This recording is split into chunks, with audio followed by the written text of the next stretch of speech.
And this back on. Would you send me that information? Because I don't have it. That way I can get an email together for the membership to expect that coming up, okay? It's been on every single email Okay. of all the workshops. Yep. Okay. So it's already in that list, and I'm adding another workshop for June 1st. Yeah, we might go ahead and you've sent out a few times. let me show you here real quick on my screen, Brenda. Under events, let's go ahead and have you make one. It's already in there. Oh, really? I'm not on there showing right up now. for It's not showing. That one's not on. I'll add that one. But okay. The other ones other ones are on there. Okay, I'll add that. All right. So 427 for the legal workshop. That's awesome. And then 518 night photography. First, you have the 5-4. Oh yeah, that's I was just mentioning that when we talked. We're talking about the 427. So yeah, 5-4 is monochrome. Monochrome doesn't necessarily mean black and white. So we will talk about black and white, different black and white methods. And if there's anybody who would like to share their favorite methods for converting to black and white, that would be great. So just however long you think you would need to show your process of converting, or if you want to write it down and have a PDF we can share with people, like what your steps are, anything you would like to share about that. And then we're also going to talk about the idea of monochrome as having one singular color theme for your image, and talking about how to strengthen your images by focusing on that.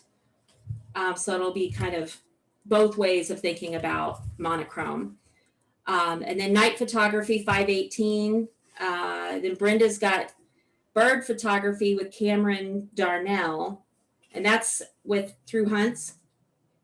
Or yes, he's a wonderful photographer, really interesting kid, and really clever. Like, he's using a frisbee in the water to get low around shorebirds, has his camera on a frisbee. So really interesting ideas. That sounds a little scary to me, but okay.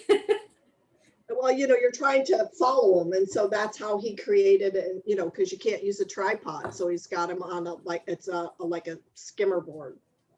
Interesting. So. Okay.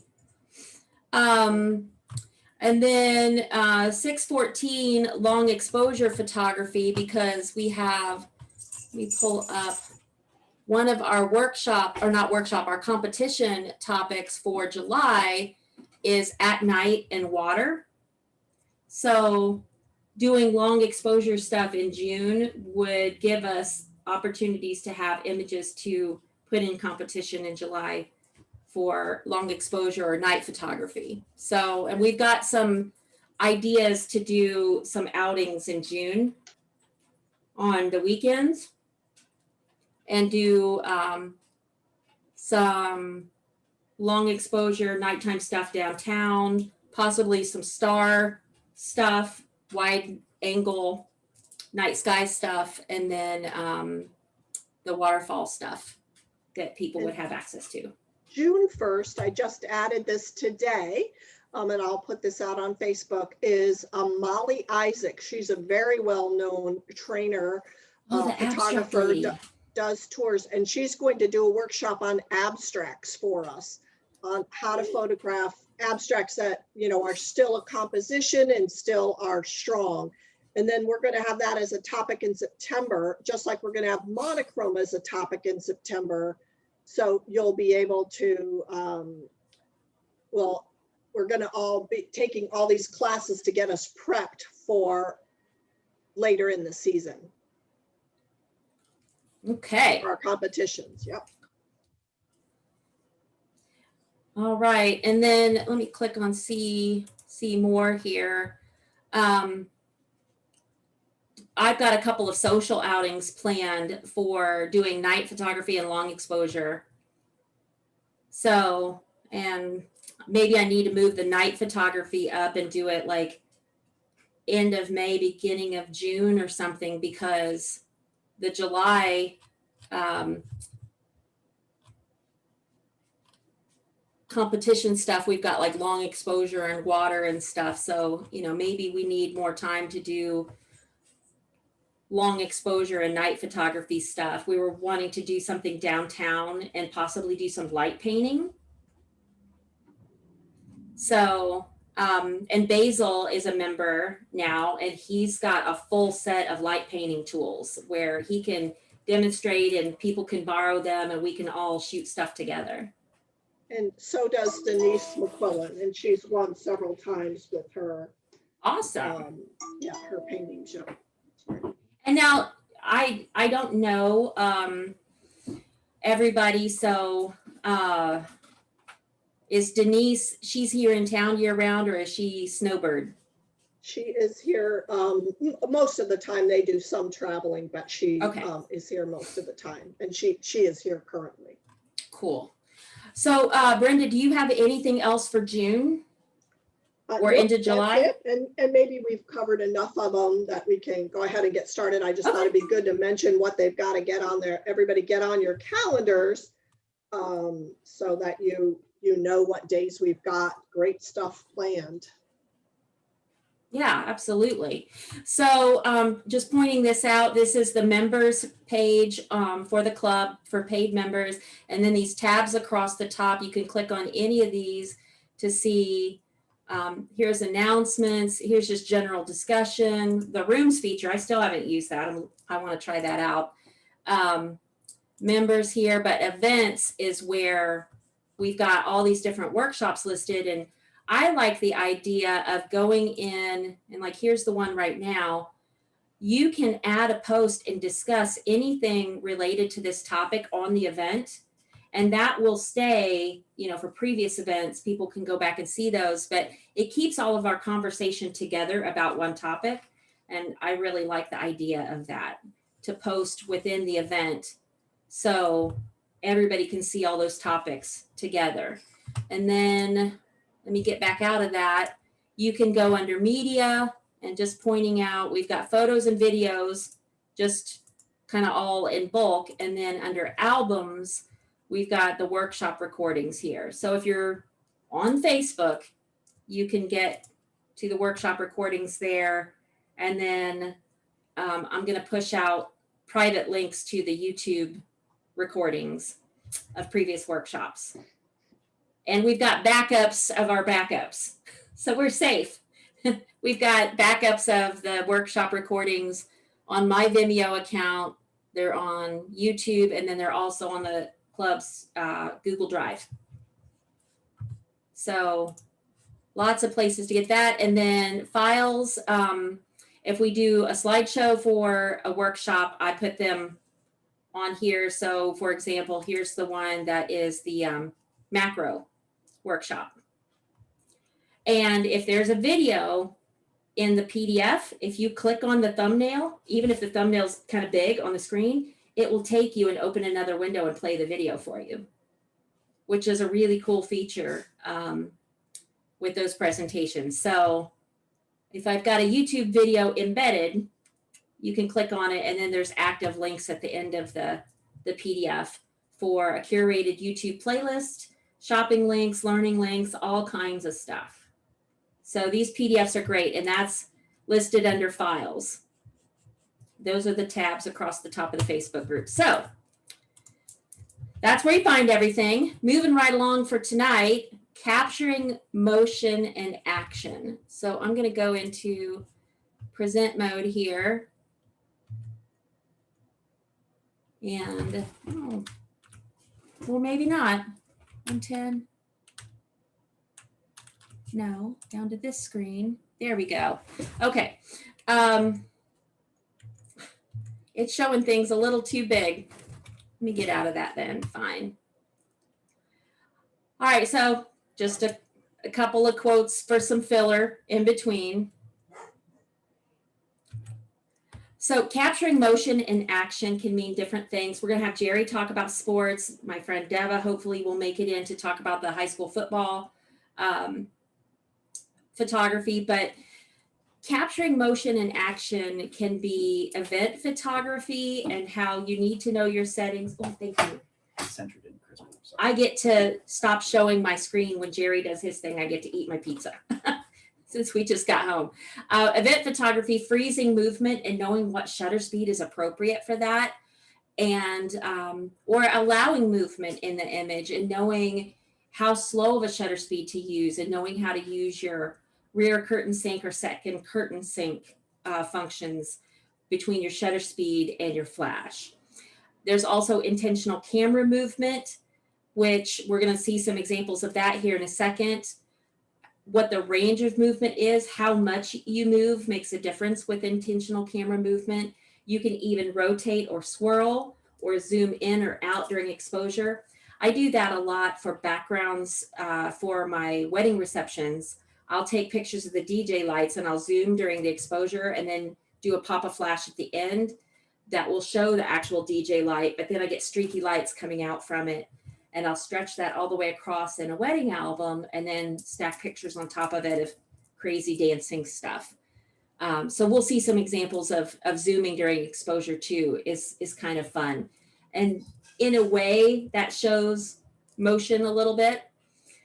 Long exposure, I think, in my opinion, shows motion because it's motion over time. It gives you a sense of time passing. So there is motion in the image.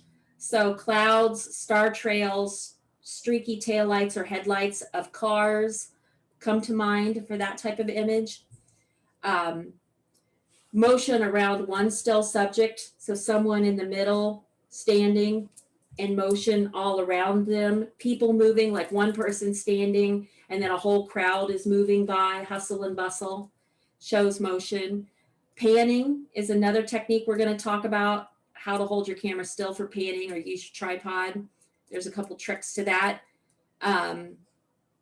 Again, second curtain sync or rear curtain sync is something a lot of people haven't played with before. I use it all the time with weddings, sometimes just to get more ambient light in and to make sure that that flash goes off at the last second of the exposure. And then sports and action, which is where we bring Jerry in. So let's look at some photos real quick. We're going to flip through these a little faster. Parties and second curtain sync or rear curtain sync is where you use a slower shutter speed. And then the flash goes off at the end of the exposure. So rather than regular flash, the flash goes off right at the beginning. But with second curtain sync or rear curtain sync, the flash goes off toward the end of the exposure right before you're done.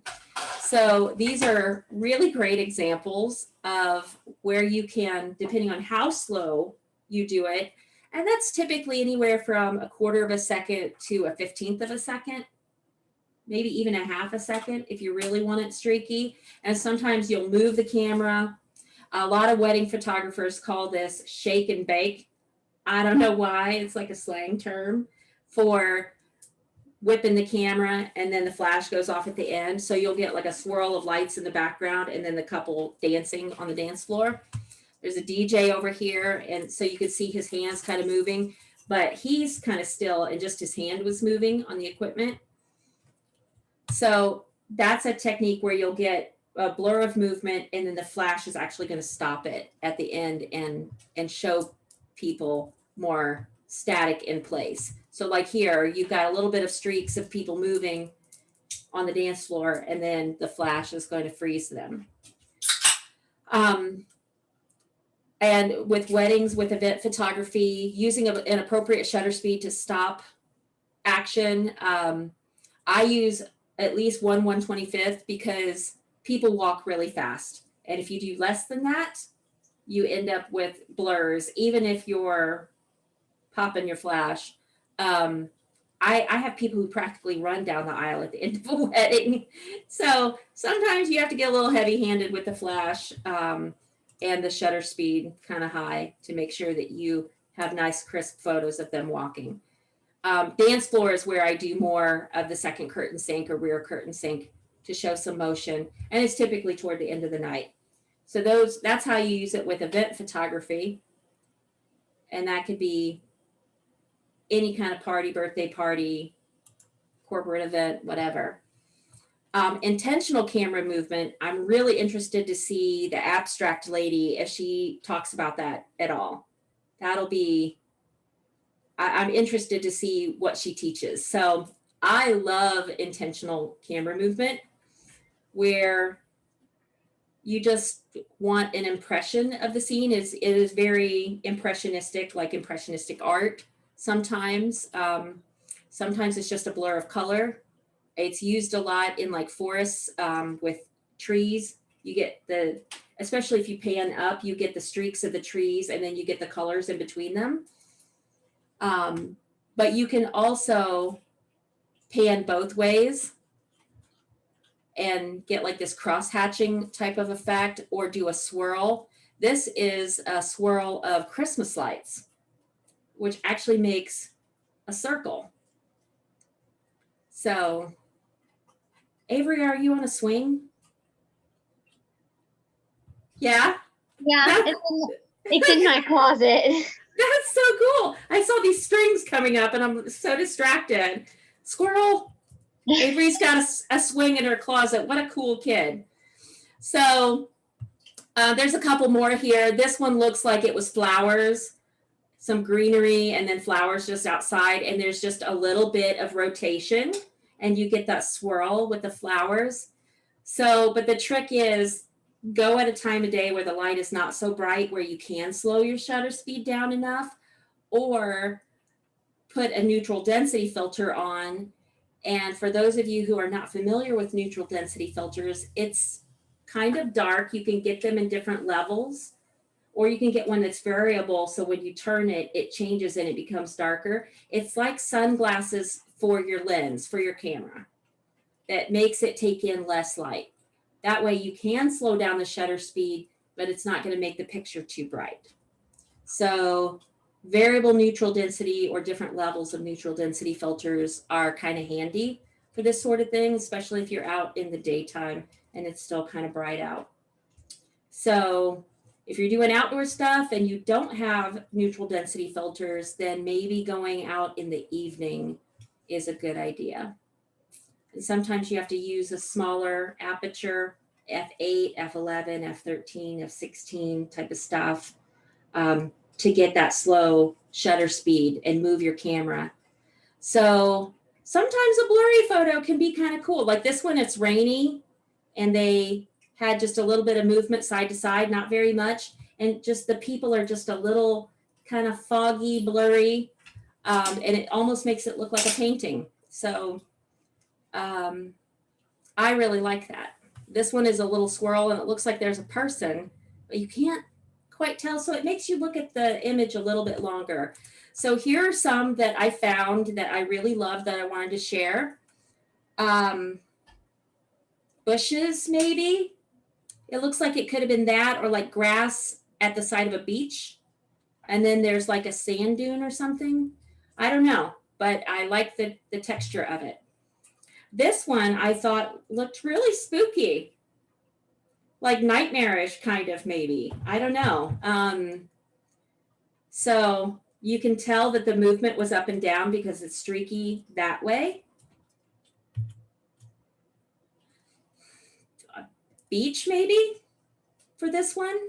But I just like the colors. So sometimes if you have what you think is a boring environment, but you really like the colors, you might try something like this. This one had to be a beach or a sky or something, a blue sky with like a really tropical looking water. This one might have been poles or things sticking out, stumps sticking out of the water, but it was movement up and down. And here's another one with people. And it looks like the movement was up and down again because the people's legs are stretched.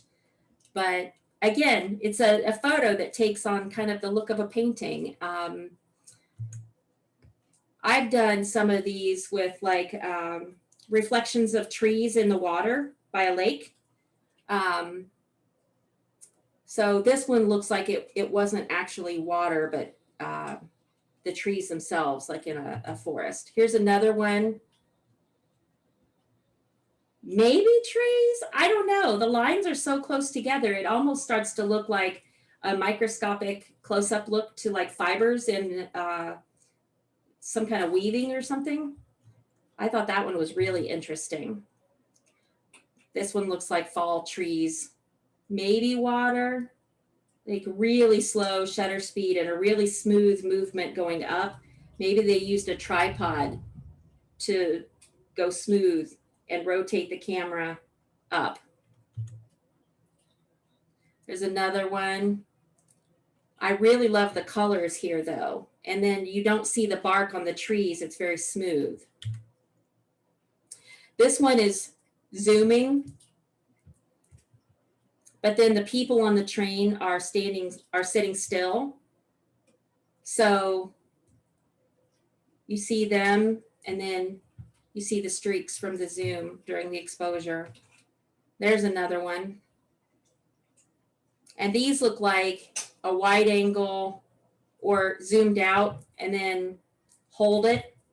So you get the pictures in the wide angle at the end. Kind of like my DJ lights that I like to do, except I usually swirl it and twist the camera and do crazy stuff. And then the DJ's looking at me like, why are you taking pictures of my lights and doing this with your camera? Here's some more that were zooms while the exposure is going off. So you need time to do the zoom, to actually swirl the lens. So you move the lens either from close in to back out or the other way, wide to in close. So you can experiment with it and try different techniques to see how it works for you. But this was really interesting. This looked like it could have been maybe raindrops on a window with a building in the background and zoomed that way, maybe. Other movement, the streaky taillights, a tripod, a cable release or shutter release cable, or you know how to use your self timer, manual focus, so the camera doesn't try to change focus while the exposure is going off. Those are all really important.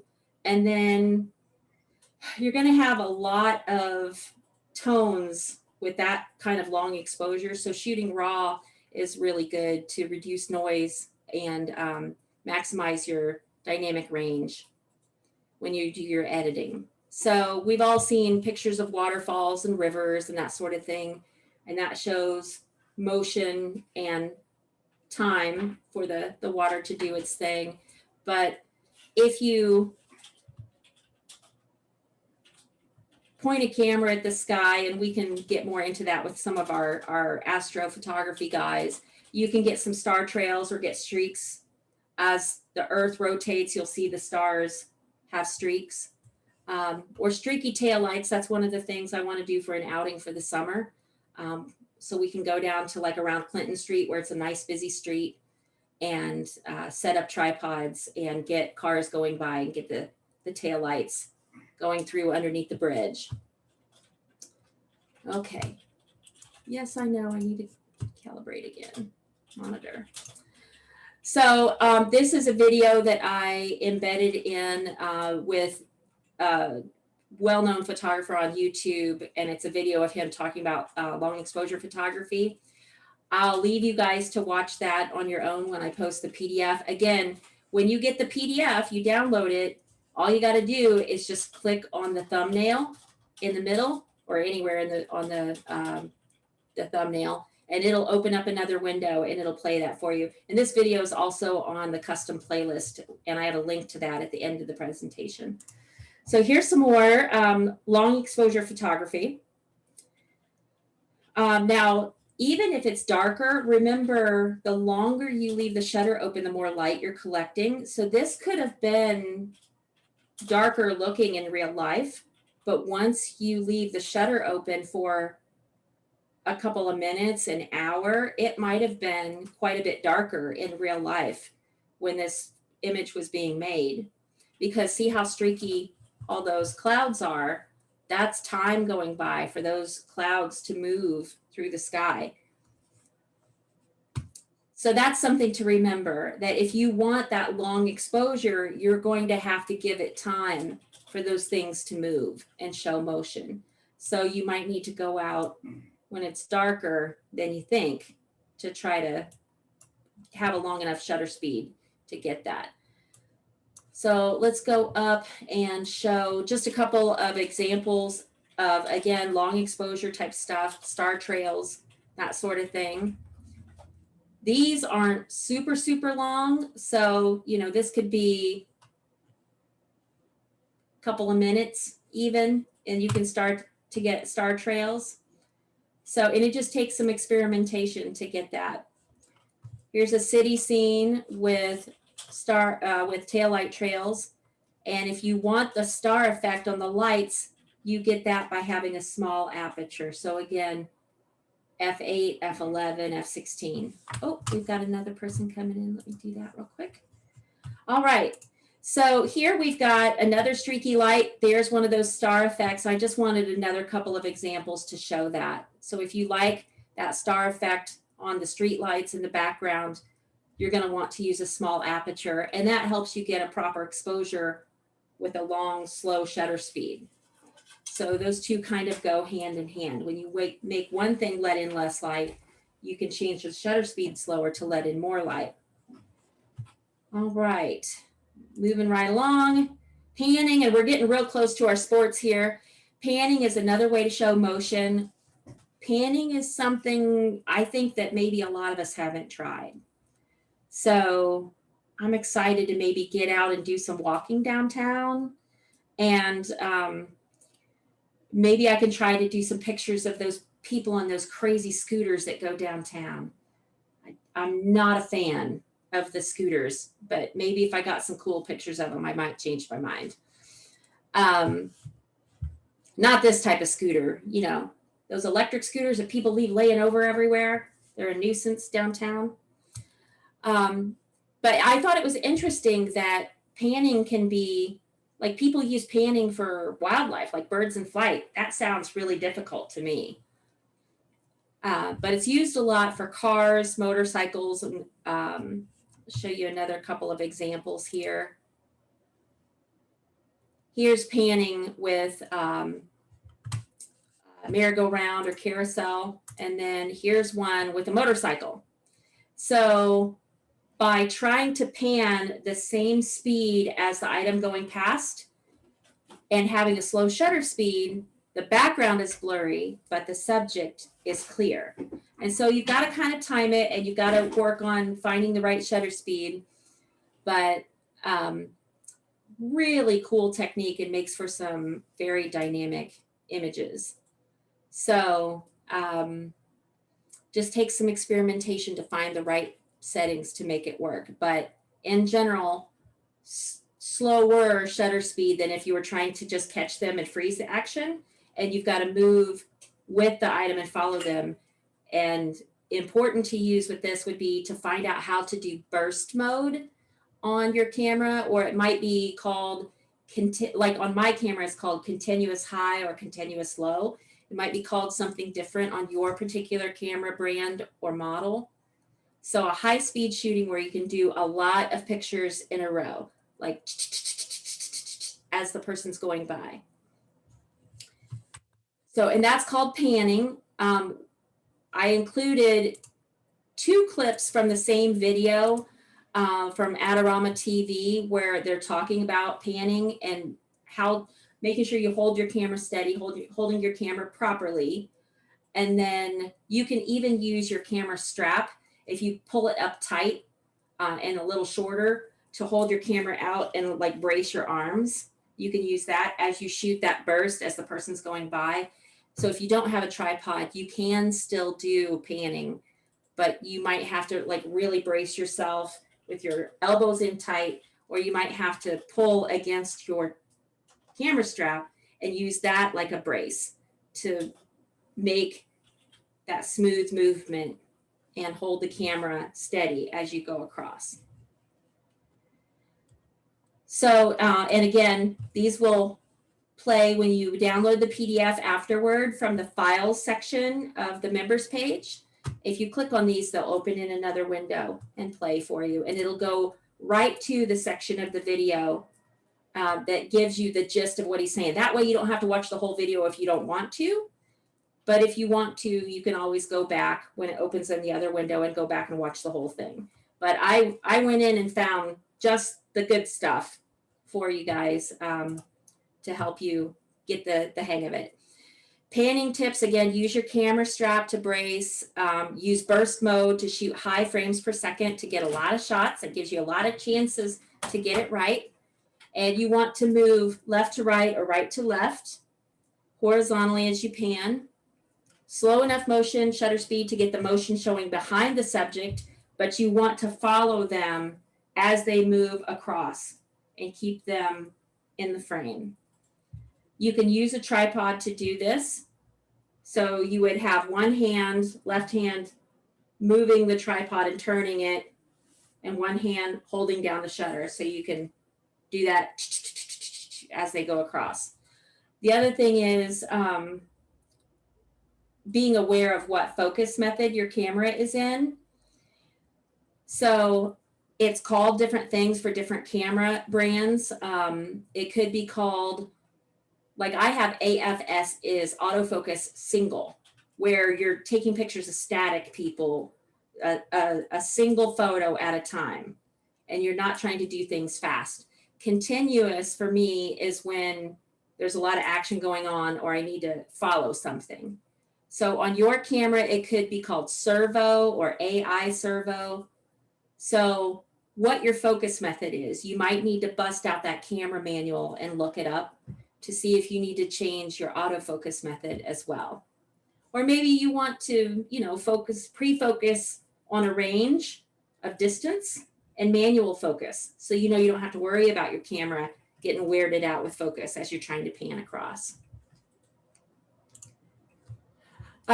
Here's some ways to show motion as well. Second curtain sync or rear curtain sync. I'm going to show you in a second how that works with your camera and your flash together. So second curtain sync or rear curtain sync, again, is where the flash goes off at the end of the exposure. And even with a somewhat fast shutter speed of like 1/60th of a second, 1/30th of a second, that's still like a fraction of a second, right? But the flash goes off at the very end of that, right before the shutter. If you have a DSLR, I'm on mirrorless, but so I don't have a mirror flapping up. Still got shutter stuff, but not the mirror flapping up. So, oh, there's Brian. So this is some examples of second curtain sync. There's a couple of wedding examples. Again, we saw this one before, but this is really interesting when you get into like martial arts or dance or something, and you're trying to show someone doing a motion and then they're in a particular pose, like what activity they do has specific poses that they go through as they're doing the motions for that activity. So dancers, martial arts is what I think of with these type of images. But this would be a slower shutter speed, and then that pop of flash at the end to freeze the motion. So jumping up, this almost looks like angel wings, but it's throwing baby powder or like gymnast chalk as she moves her arms up, and it looks like angel wings. And so this shows, and then when she strikes that pose at the end with her arms up, that's when the flash hit. And sometimes it takes some practice and multiple tries to nail it and get it right, or to get the pose right and the facial expression, because sometimes people make funny facial expressions when they jump or move.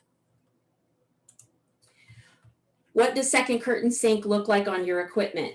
It may be in a different place on your camera brand and your camera model, but generally this universal symbol is 3 triangles and the last triangle is filled in. That's what it looks like.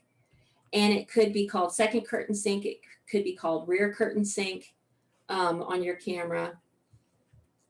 And you might just have to look up, you might just Google like Canon T6i second curtain sync how-to settings or something to see how you set it up.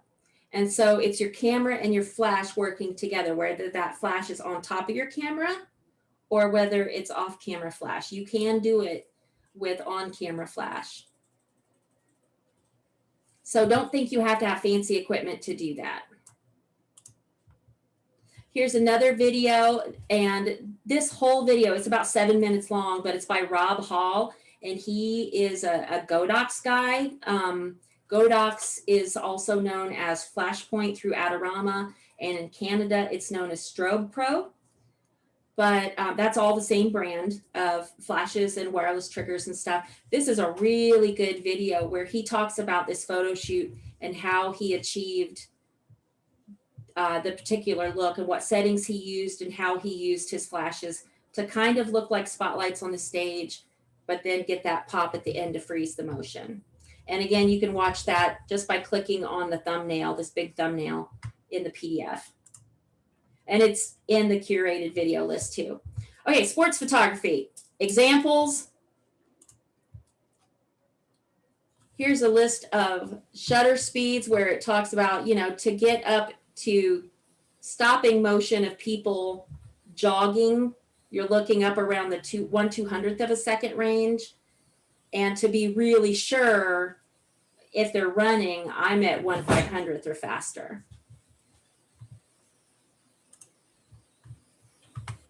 And then here's just a point of saying, know your camera settings, know your autofocus method. It could be called something different for your particular brand or model. So Nikon has different wording they use for single versus continuous. Canon has something else. Give me just a second.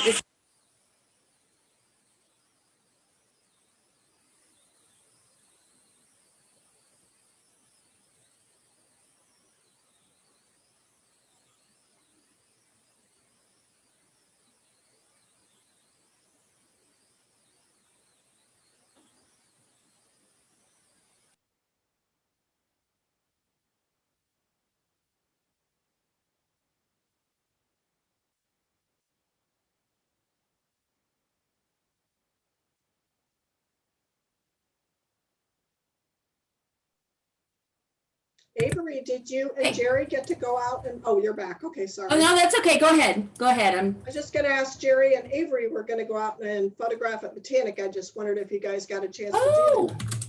That's nice. No, my dad still needs to get a hold of him.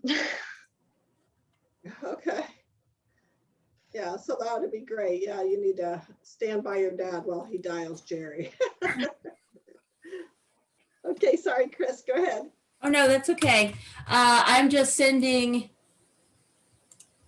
the meeting ID to my friend who is going to do the quickest thing possible on high school football because she's got other stuff she's got going on tonight.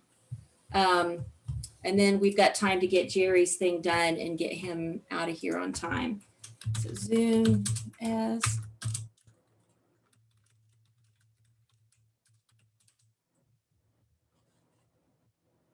All right, so we'll see if we can get Deva in here, and if not, then we'll just go ahead and start with Jerry's thing. So this last little bit about sports is just, we're gonna have Jerry talk a little bit about shutter speeds and some of the specifics to capturing sports, which I learned a whole lot from Jerry. Last year I went with him to go photograph the Derby girls, like roller derby. And it was so interesting because it was like way out of my wheelhouse, not my thing. So I learned a lot on how you have to anticipate, and he taught me a lot that night, just in the one night. So, so knowing a little bit about what focus method you're using. I don't use a lot of continuous focus. I use it for like up and down the aisle, but not even on the dance floor because my camera gets confused when somebody goes in front of the person momentarily. I don't want it to try to focus on a random arm that's coming by. So I use single point focus a lot for weddings and portraits. I only use continuous focus for up and down the aisle during a wedding ceremony. So it was really different for me to try to focus on people who are coming down the way here on that, like that roller derby track, and they're coming toward me or going away from me, and trying to focus on them when they're fast moving. It was a completely different experience for me. So I'm going to take a second here and just point out to you, this is the end of the PDF, and then we're going to turn it over to Jerry. I've got a YouTube playlist for you. This will take you to the entire playlist and all those videos. And then again, on the PDF, you can click on any of those big thumbnails and it'll take you right to either play the entire video, or if I just wanted you to see a clip of it, it'll do that. And then I've got some web articles for you to go in and learn more about some of these different techniques. And then we're going to use some of them, long exposure, and we can do, I was thinking about in May, do an outing to the park where we can stay apart from each other and still be safe. We could do some flower photos and try to do some intentional camera movement. I have a neutral density filter that's a 77 millimeter. And then I have adapter rings to take it down to different size lenses. So I thought we could even pass around a variable neutral density filter if people wanted to try to use a slow shutter speed and move their camera and get that intentional camera movement with like colors from flowers. So I'm excited that we've learned a lot this year, and we're getting a chance to go out and practice those things. I don't know about bird photography. I'm not so much bird and wildlife and travel, but I love flowers and macro and a little bit of landscapes and stuff. So Deva is messaging me on my phone that she's going to be here in 2 minutes. How can we use up 2 minutes? Jerry, I feel bad, but like if I can get Deva in and out in 5 to 10 minutes, that would be great. She's got a bunch of styled shoot stuff she's doing, and she's been talking to a bunch of people trying to get that set up. Come on, Deva. Let's go. So here's some examples of sports photography. I'm sure Jerry's got some examples. He can show you. Sports, really not my thing. But when it's done well, oh my goodness, is it cool. But there's a lot of fast shutter speed stuff. There's some special stuff you have to do when you do your shutter speed that fast to capture action. You can do what's called high speed sync. Even with an on-camera flash, you can do high speed sync. But this is daytime and heavy duty flash. So it's a really ultra powerful flash. And that's meaty. It gets into some money to have a flash that is that powerful, that can do that sort of thing in the daytime. So we do not have Deva yet. Here she is. Okay. All right.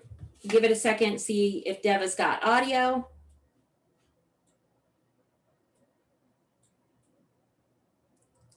All right. Connecting to audio. I notice she doesn't have video turned on. Deva, do you have audio yet? I think so. Can you hear me?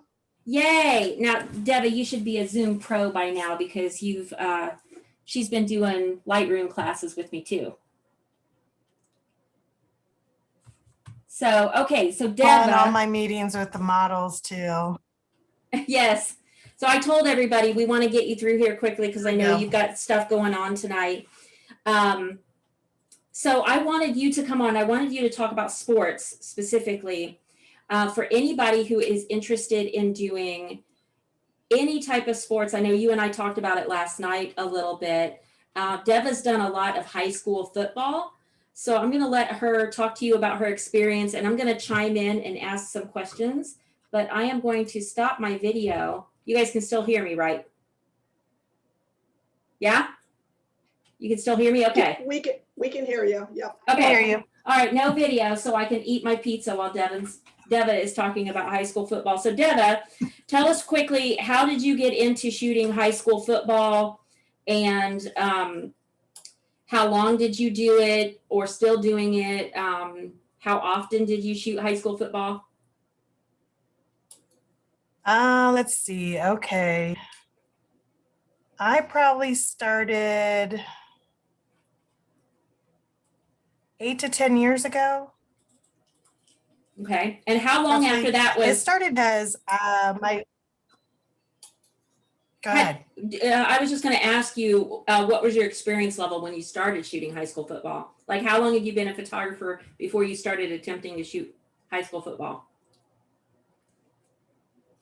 I've been doing photography for a couple decades before I started. Okay. But I originally started sports photography in the very beginning when I was in high school. I did Little League baseball pictures. Okay. Well, that's good to know So because I I got a want taste to, of sports. Yeah. if you're in gallery mode, if you see Avery here with the glasses and the headband, Avery is our youngest member. Mhm. Avery, you're 13, right? Shake your head. 13? Yes. Avery is also the coolest kid ever because see those lines there? She has a swing in her closet. Her parents are ultra cool. So that's what Nice. she's rocking tonight on the Zoom call. So Avery is interested in learning Hello. photography because she wants to get involved with like yearbook stuff for high school. So it's interesting that you mentioned that because that's what Avery Oh, wants I to do. did that. Yep. I did high school yearbook every year. My goal was to have my name all over the book. Photo by. And it happened a lot. And if they didn't put my name and it was incorrect, I told them real quick.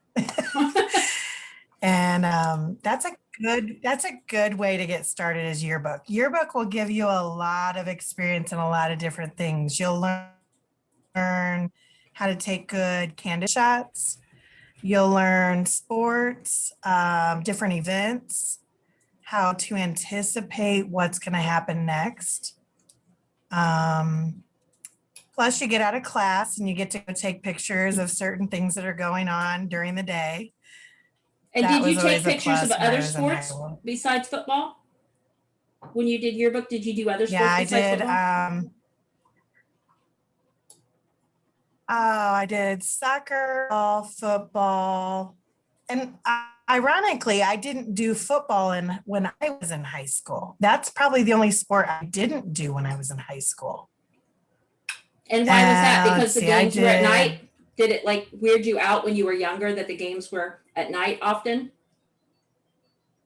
The games are at night. That is high school. High school football is one of the hardest sports to usually shoot because of the low lighting conditions and the fast action.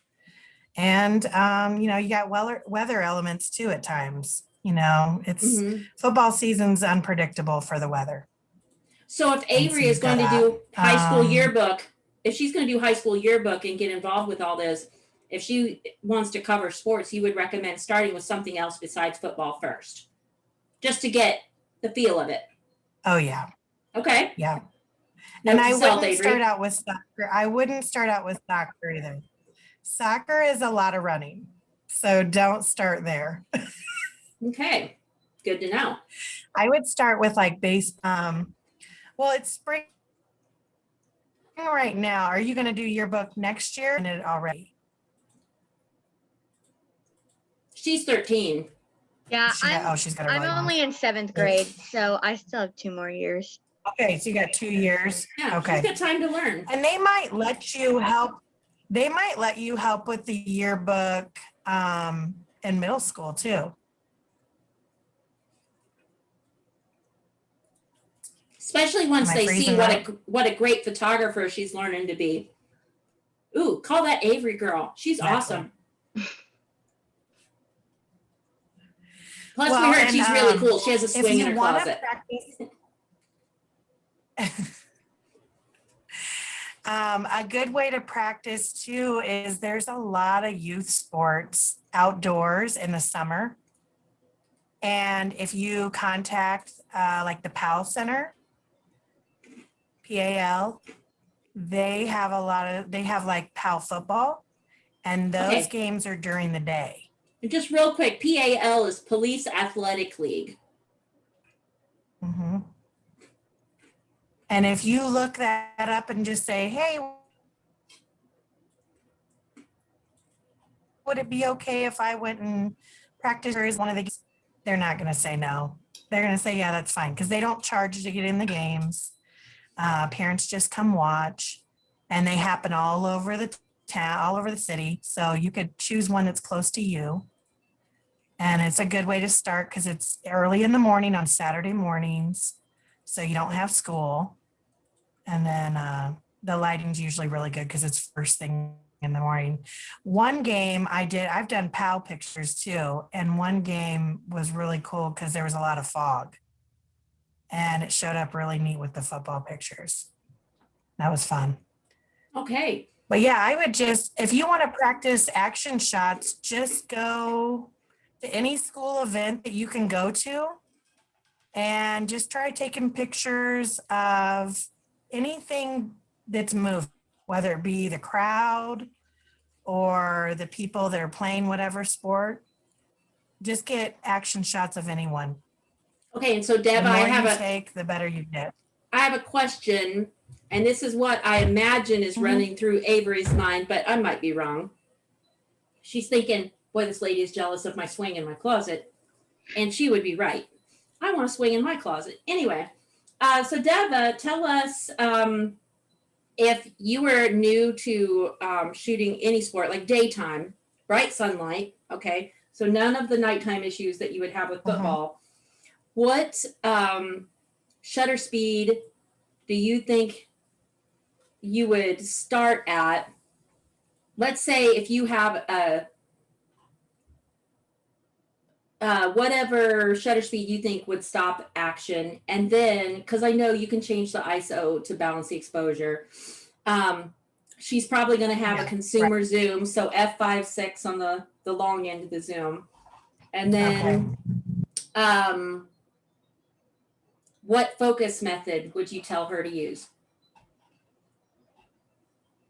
Or anybody else who's new to shooting sports. So let's say we've got some older people in the club who, like, we have empty nesters and some retired people, so maybe even their grandkids playing sports.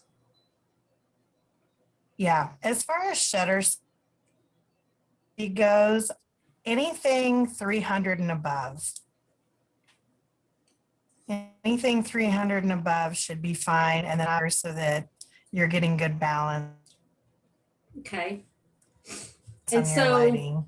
Avery, what is your biggest lens? If you have a zoom, yeah, that's what I was getting ready to ask. What's your biggest zoom, Avery? I don't really know. Okay. Fair enough. You could just look. Do you have multiple lenses? Do you have more than one lens? Okay. It's real common. Do you have a zoom lens? What did you say? My screen froze.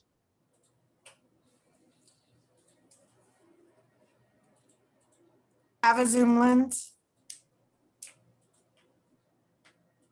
Do you have a zoom lens? It's freezing again. If you have a lens and it's near you, if it's near you, just grab it and we can talk about it then. Unless she's got a gigantic lens, unless your zoom lens is gigantic, like Sports Illustrated looking, if you're in bright light, 1/300th of a second or faster, you should be good to go. Yeah, I can turn on my video again. And this looks a little bigger because I've got a lens flipper on it. Still lens. This is a 70 shirt. Deva, Your screen is frozen for 2.8. me. And then Uh, I have is it? Hold on, time out. Oh, probably because there's a train going by. Time out. Deva lives in the middle of nowhere in Yoder. Yoda nowhere. That's where Deva lives. The internet is crazy out there, Exactly. like crazy bad. So Deva, you might need to turn your camera off and turn it back on or something, or wait till the camera or the train goes by. Turn a minute though. Is my audio okay? Audio is a little spotty, Is it but breaking in up? general it's okay. It's just your screen froze. We'll do a couple more minutes here with Deva, and then we'll get on with Jerry.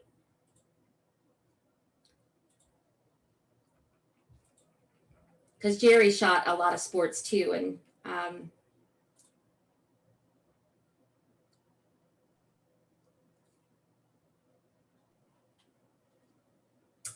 okay, Deva turned her camera Okay. off. Let's see if she gets back on. All right. Okay, Really so better? I can hear you, The but train's still going by. there. Hopefully. So Avery, unless you have soon. like a There we go. It's gone now. gigantic Zoom, 1/300th of a second or faster is going to be just fine for you. And I'm guessing you don't have a gigantic foot long sports lens, so you should be good to go. Okay. So, and then Now I Deva, do have Chris, if she wants to add something to her zoom lens to give her a little more distance, and she's shooting during the day, not at night, obviously. If you add a teleconverter lens to it, it'll give you a little bit more oomph. So you get a little, and they're cheaper than buying one of the big expensive lenses. So you okay, can get one of these used for like $100 or less. teleconverters And are you can add usually that to it. I use it. they're usually like a Oh, I think 1.4 I lost my audio. or I a can't 2 hear you. times. So a 2 Yep. times would make your lens 2 times longer, but you're also going to lose 2 times the light. It's like it becomes half the light. It changes how your lens reacts. It does change. Yeah, that's why I say don't. Maybe not for use this at nighttime night. stuff. Yeah, but daytime, This yep. Yep. very cool. So Handy for any new daytime stuff. new I vocabulary. wouldn't use it indoor either. I would use it only. I would definitely only use the teleconverter outdoors, full sunlight. Yeah, and But you it's want, nice little extra. Yep, and you want to make sure that you do a Google search and make sure that a teleconverter will work with what lens you have. Yeah. Because not all lenses work with them, but that's a great tip because it's a cheaper way to get more reach for your sports. And sometimes you're on the sidelines and they're way down the way. Yeah. Unless you're young, you can run down there. Not me. I'd sit in a chair with a big long lens. That's what I would do. All right, so Some people do that. What brand do you shoot with, Avery?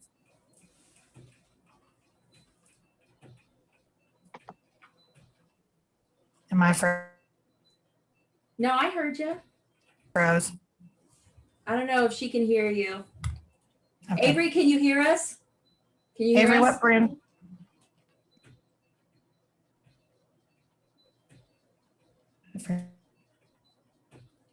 I don't know if she can hear us.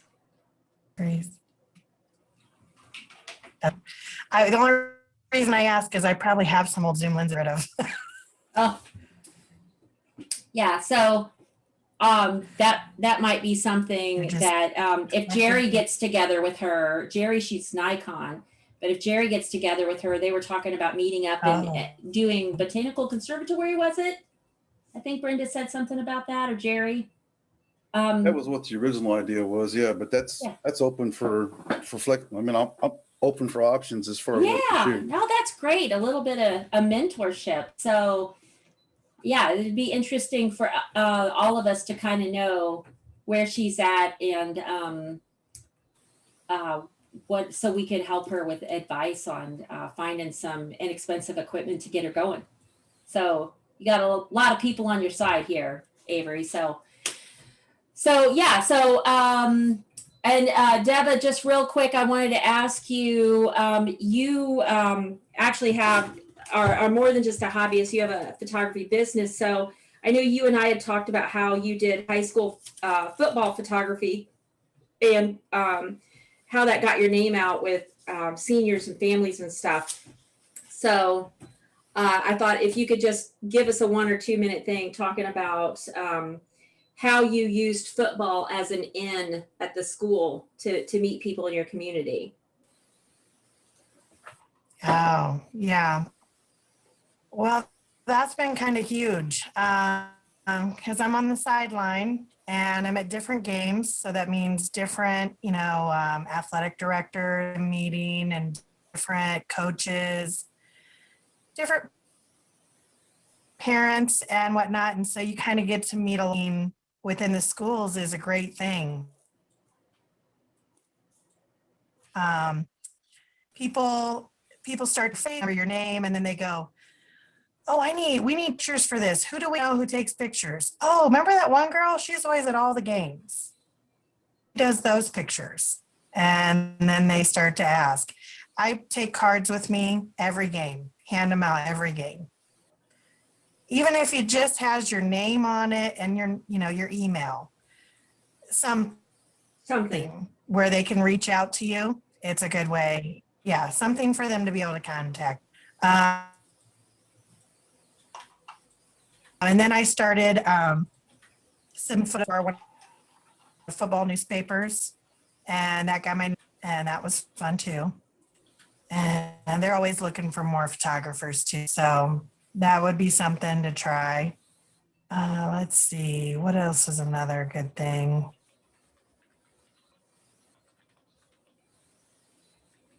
So here's a question for you, Deva. Sometimes director now. I'm sorry, what director? I didn't catch that. Oh, I think there was a lag. I was just saying, sometimes athletic directors will call you then, and they'll be like, hey, do you have a picture of so-and-so that plays on our team? Okay, here's a question. What about if you want to shoot sports? He's being featured by. It's like cutting out. I can hear you perfect. Really? You're cutting out for me. And I'm like, I pay Verizon so much money. Verizon's like just short of calling me up and wanting my blood. It's probably mine because ours, they've actually credited me half a month because ours has been so spotty. They have to correct something with our towers out here. So it's definitely me. That's that Verizon. But yeah, I can hear you perfect. My video, maybe that'll help a little bit. Is that better? A little bit, yeah. So last question for you, Deva. I think sometimes people think they have to have a fancy camera to shoot things that they think are fancy. So, I mean, some of our older members might not think that, but most cameras will go up to 1/4000th of a second or 1/8000th of a second. So for sports, that's plenty. So even like, I think the Nikon equivalent is like the D5000 series. Correct me if I'm wrong, Jerry. Jerry shoots Nikon, but or the Canon Rebel series, like that T series. those go up to at least 1/4000th, if not 1/8000th, like a lot of DSLRs do. So, and if you're not using flash, I'm mirrorless and my camera goes up to 1/32,000th of a second. I don't ever need to go that high with my shutter speed. I use that. Yeah, I never go that high. I only use that if I have like f1.4 lenses and I want to try to make the sky really dark during the daytime. That's the only reason I would ever go up past 1/8000th. But at 1/8000th, oh my goodness, yeah. Or 1/4000th, like even with a less expensive camera, you can still capture action stuff. So don't let that stop you and think that your camera won't do it. It will. Now, accuracy of focusing, you might have to shoot more pictures to get more keepers because your camera might not focus as fast if it's a lower model. But just shoot a little bit more and try to get more keepers. And you should be okay. Not that I'm an advocate. Definitely. That's the slang for that is called spray and pray, Avery. Spray and pray. You just shoot pictures everywhere and just hope something turns out. Spray and pray. Not exactly the way you want to be shooting, but for sports, maybe shoot a little bit heavier than you think you should to make sure, especially if you're using more of a beginner model camera. One thing I would say is a good tip when you're first starting sports photography, like you could pick any sport. They all pretty much have a ball, either baseball, football, soccer, whichever. You can follow around and take pictures that you can take. You don't have to have the ball in picture. I think people get caught up sometimes in just shooting whoever has the ball. And there's a lot of action going on that is not around the ball too. So sometimes you can get a photo of somebody getting ready to go up to bat, or the catcher getting ready to catch, somebody throwing. There's always other stuff going on, and you just have to look for it and try to focus on that sometimes too. I like all the people on the bench or the other players watching and to see their reaction when somebody else scores. Yeah. I always think that's really cool to see. That's a really good shot too. Those are good shots. Those are really good shots. So if somebody's running home, like let's say it's baseball and the bases are loaded and somebody's getting ready to run home, look at their dugout.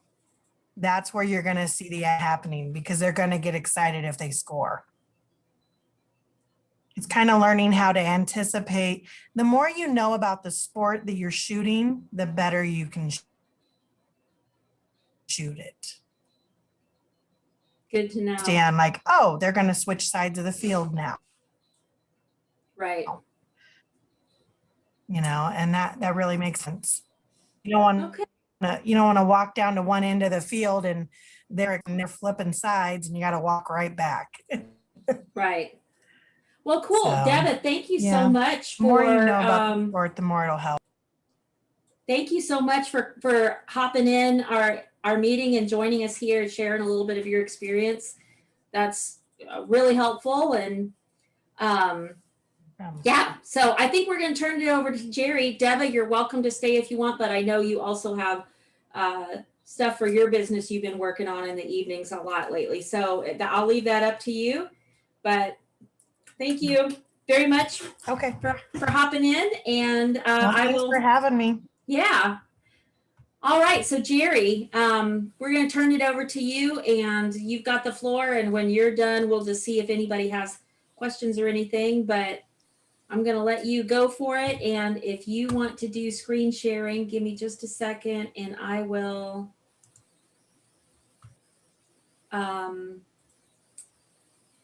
stop share. How's There you that go. going? Screen sharing. Yeah, go Is that ahead. working? Yep. Okay. So I'm going to go through basically some general concepts of sports and action photography.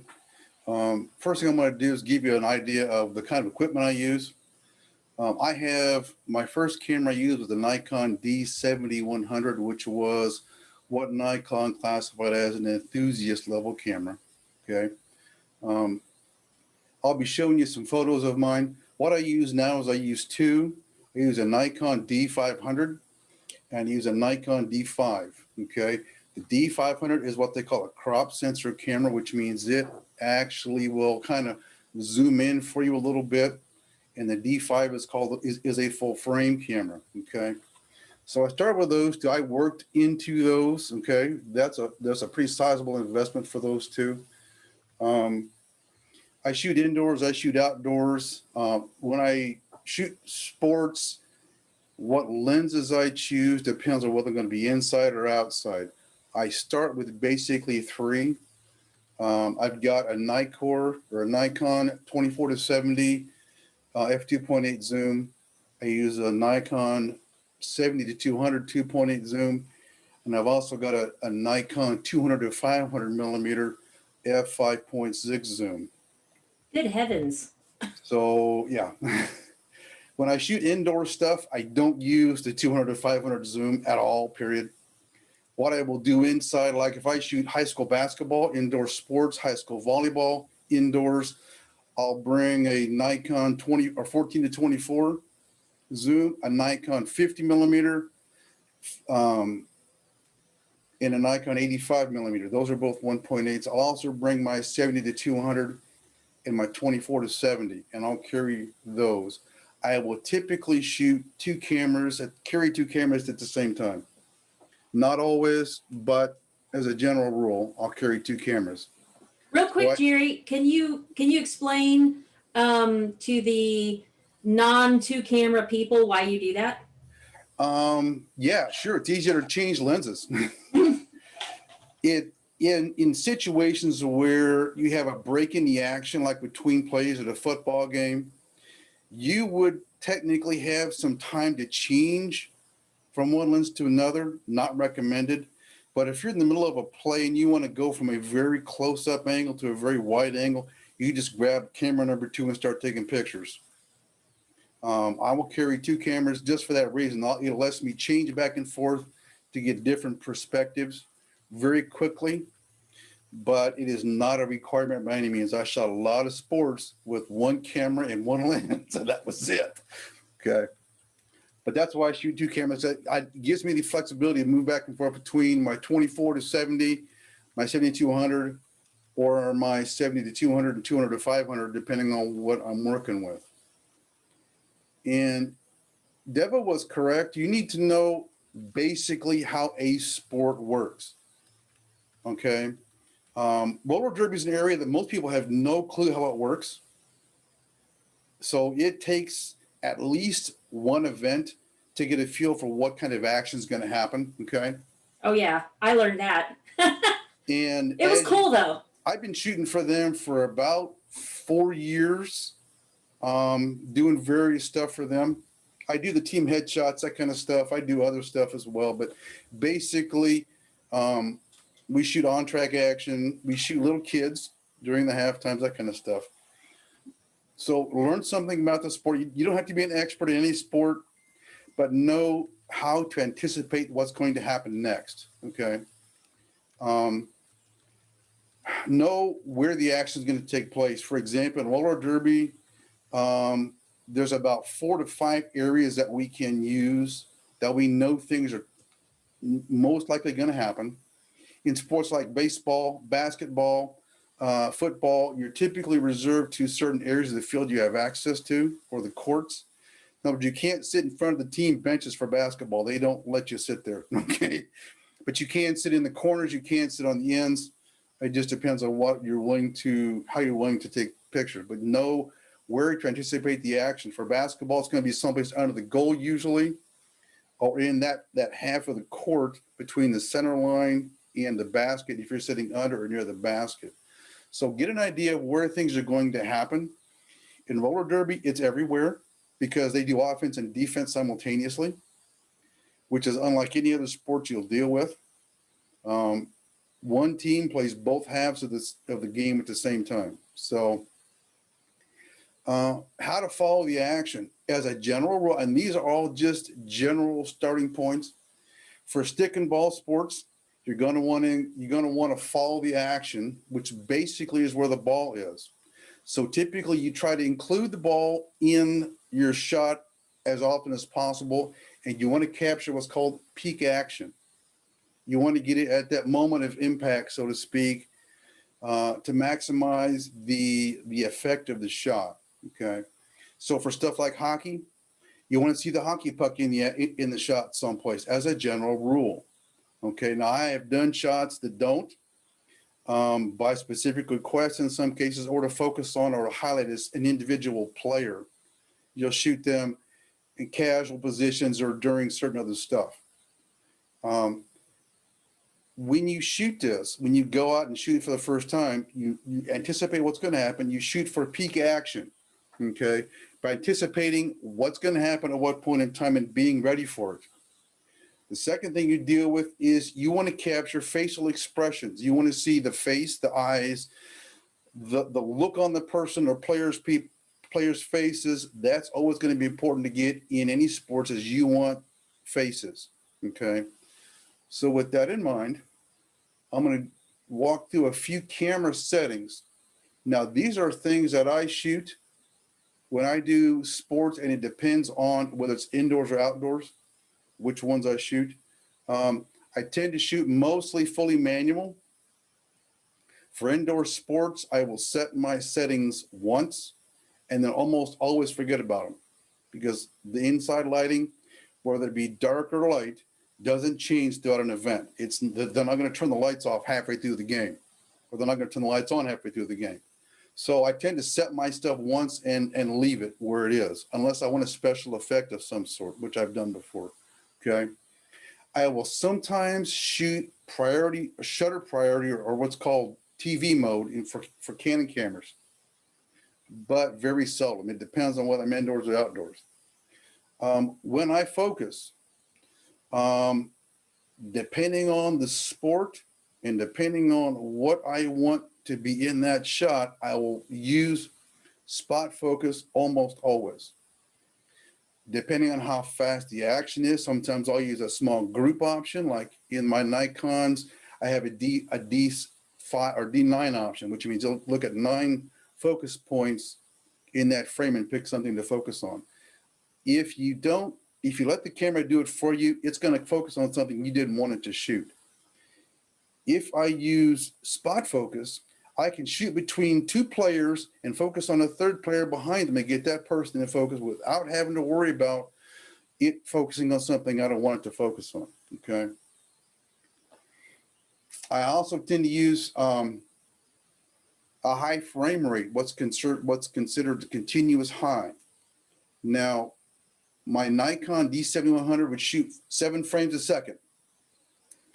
Cameras have what's called a buffer. And once that buffer is full, it must dump those photos onto your SD card. So my Nikon D7100 had a 7-shot buffer, which means I could shoot 7 frames in 1 second and I have to wait. And that factor alone is why I've changed cameras, because that 1.1 second after I used my 7th picture, something happened I wanted to get, or I missed something. So that was one of the things I thought of when I was looking for cameras to replace my Nikon D7100. It was a good camera. It did what I wanted to. You learn to adjust to what your camera capacities are more than anything else. Okay. When I shoot, you heard about the spray and pray method. What you'll do is you'll shoot typically 3 to 4 shots bursts, sometimes longer, sometimes shorter, depending on how the action progresses. But typically I'll shoot 3 to 4 shots per burst in continuous high. I have gone as long as a second and a half, which gave me about 20 pictures. So you can't shoot them high speed, okay? And I don't typically do that. An event for me, I have done 5,000 photos for one roller derby event, no problem. I shot 10,000 photos in one weekend once. So just because there is action stuff going on all the time, there's never a break where you get a team to get to go huddle up or anything like that. Once they start, it's nonstop from the beginning to end practically. Okay, so if I'm shooting inside, I'll use my 74 to 200 and my 70 to 200, my 24 to 70 and my 70 to 200 millimeter lens inside. These are both f2.8 lenses, which is going to be very beneficial when you shoot indoors with weak photography-wise indoor lighting. I do not use a flash in almost any circumstance when I shoot sports because most sporting events will not let you use them because it's a distraction to the players. So you shoot ambient light, you shoot with the widest aperture value or the lowest f number that you've got. And then you make adjustments on ISO and shutter speed for that. Okay, for outdoor events, I'll use my 70 to 200 on one camera, and I use my 200 to 500 millimeter on the other camera. And that lets me get across a football field or out in the outfield of a baseball game and actually get a fill the frame kind of shot of someone in the outfield. Okay. What I'll do is I'll put my 200 to 500 millimeter lens on my Nikon D500, and that will allow me a crop factor or of about 1.5, which means it's effectively going to be a 300 millimeter to 750 millimeter lens on that particular camera. It does affect the light a little bit, but not terribly dramatic. Timing is important. With that in mind, I'm going to show you some photos here. Now, this is a roller derby shot. I went through and picked out some stuff, and these are peak action this is a peak action kind of photo. You can see the face here, and I'm assuming you can see this picture. Is that one you can see? Yes, we can see it. Okay. So this is kind of a peak action thing. It's not the best peak action. Sometimes there's not a lot of stuff that you don't see people flying through the air at roller derby very often, once in a while. So you want peak action. You want to try and get the face if possible. They have a terrible habit of looking at the ground all the time. So that's nothing, you have to deal with that. That's just the situation you have to deal with, okay? So you want eyes and faces. Even during an event like this, if you can get the faces here, that's fine. I will shoot individual players like this to get them stuff to use for the program, stuff like that, or a personal shot, or whatever they request. Okay, so you want the faces. You can see the intensity, the concentration, the goals. The star means something here. I'm not going to go into the details of what the sport does. Up in the upper left-hand corner up here, you'll see the camera that was used, the date that was taken, the focal length that was used, the shutter speed, and the f-stop number. So all the camera setting details are going to be available for you in the upper left-hand corner. Let me go back to the first one. And I'm sorry, Jerry, tell us again how you're viewing these images. This is in Nikon software? This is in View NX2, which is a Nikon app. And I've got the information option turned on. So this picture was shot with a D5. We shot at 200 millimeters, 500th of a second at f2.8. So that's the camera settings I used for that particular photo. This was cropped down slightly. Almost all these have some sort of crop to them. Mm-hmm. Here's a question for you real quick, just because you mentioned the settings. You mentioned being inside and you would get your settings dialed in and then kind of stay with those settings and just shoot. So that's a pretty fast shutter speed for being inside. What ISO do you have to use because you're using such a fast shutter speed? That was around 6,400, I would guess. That's pretty high for. Yeah, I've shot night stuff at 10,000 plus before. That's again, that's a determination I make. My Nikon D7100 would shoot at ISO 6400. So that's something you look at also. You have to look at your requirements as far as the ISO settings, that kind of stuff as well. With that in mind, timing is everything, okay? And these cameras, I bought both of them for a particular reason. They shoot 10 frames per second or faster, which means if you hold the shutter down for 1 second, you're going to get at least 10 pictures, if not 12. So the next 4 photos, I'm going to clip through here real quick, were taken they were all back-to-back photos. These were taken at the last waiter waitress event for the festival, okay? This was shot with my D500, okay? This was because I was carrying 2 cameras. This had my 24 to 70 lens on it, 400th of a second, f2.8. And these pictures all got sent to the Three Rivers Festival organization. I was volunteering for them. And these were all taken about a 10th of a second apart. And this is okay. This is not good because you got her face covered by the water. You can't help that. There's no way around that. This is better, but she's kind of blurry. This is the one they used in their Facebook post because you know exactly what's happening, okay? So you want to tell a story. You can't get her face. I couldn't run around to the other side of the event to take a face side shot. You take what you can get and work with it from there. But that was the one that they had on their Facebook page when they talked about the waiter waitress competition. As a matter of fact, they just posted one of mine from last time on their Facebook page just like last week. And Jerry, I have a quick question for you. Sure. I don't know if you mentioned this or not. I know you mentioned one of your cameras had 7 frames per second and you felt like you wanted more than that. Right. What was the other camera, the full frame? How many frames per second does it do? My D7100 that I don't have anymore was doing 7 frames a second with a 7-shot buffer.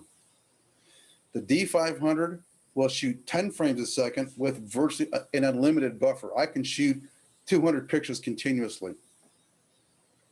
The D5 will do 12 frames a second. And again, it's going to be a continuous buffer. So I can run 200 photos on that camera, full resolution, the whole bit for 200 pictures. So these two were purchased for that one of those requirements as well, okay?